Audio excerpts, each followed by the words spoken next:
জাফলং যাওয়ার সময় সিলেটের হাওরের কিছু দৃশ্য আপনাদের মাঝে তুলে ধরলাম।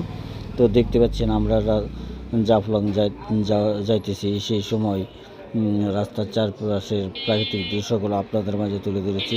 তো যদি ভিডিওটা ভালো লাগে লাইক কমেন্ট শেয়ার দিয়ে পাশে থাকবেন।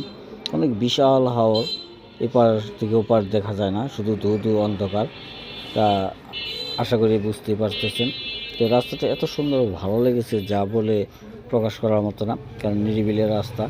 তো মাঝে মাঝে রাস্তাটা ভাঙা ছিল, দীর্ঘদিন কাজ না হওয়ার ফলে জায়গায় জায়গায় রাস্তা ভেঙে গেছে, যার জন্য অনেক সময় ঝাঁকিতে ভিডিও বোঝা হয়নি। তো আর হাওরের মাঝে যে গরুগুলো আপনার করা হয়, সেই গরুগুলো দেখলে আপনি হতবাক হয়ে যাবেন যে এত ঘাস থাকা সত্ত্বেও এই এলাকার গরুগুলো তেমন সতেজ বা মোটা তাজা নয়, এবং হাড়গুলো দেখা যায় এরকম সিস্টেমের, কিন্তু এদের দুধ এত সুস্বাদু যে বলার মতো না। তো দেখে আপনাদের মাঝে তুলে ধরার জন্য চেষ্টা করেছি। তো আমরা একটা ব্রিজ পার হওয়ার সময় দেখলাম অনেকগুলো গরু নিয়ে যাচ্ছে গৃহস্থ। এইভাবে হাওরের লোকজন গবাদি পশু পালন করে থাকে। তো দেখা যাক সামনে কি আছে।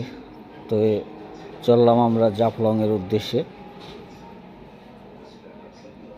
যদিও ছোট্ট একটা ব্রিজ, কিন্তু তারপরেও কিছু জাত পড়ার কারণে আমাদের একটু সময় লেগেছে, কারণ রাস্তাতে কাজ চলছে।